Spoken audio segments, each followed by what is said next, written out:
Бажаю міцного здоровья, Божьего благословения и радости вам. Хочу рассказать немножко свидетельства своей жизни. Знаете, такое ощущение, что до принятия Бога я не жил.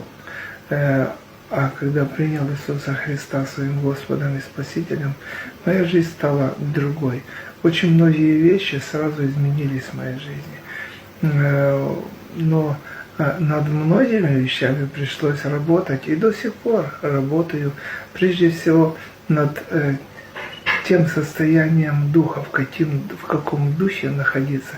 И свидетельство как раз заключается в том, что на самом деле Бог дает благодать и милость, чтобы всегда выбирать Бога, выбирать Дух Божий.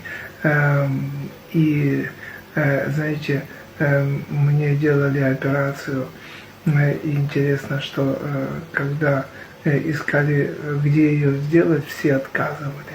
И говорили, нет, такую сложную операцию сделать невозможно.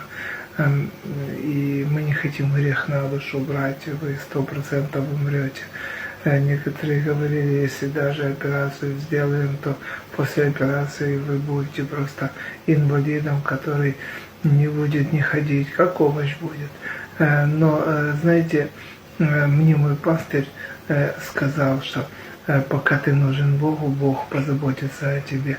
И если даже ты выйдешь из тела, то встретишься с Богом, скажи Богу, что ты нужен своему пастырю, и он пошлет тебя обратно, потому что есть большой проект, в котором мы участвуем. Нужно спасти еще множество людей.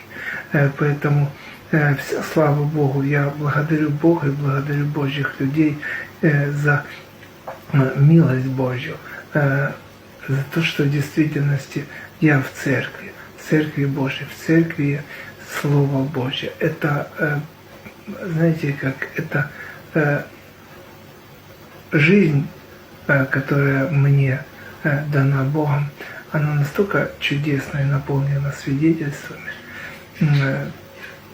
только потому, что на самом деле Бог благ, милостив, любящий и заботлив.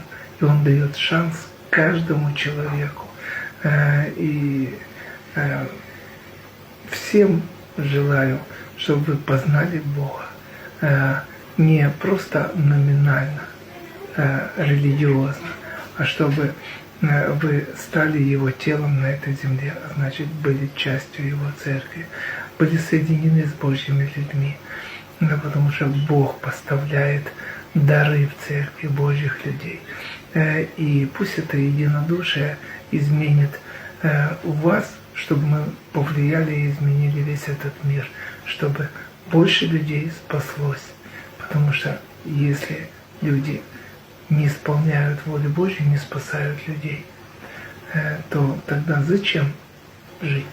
Храни вас Бог, Божьих благословений.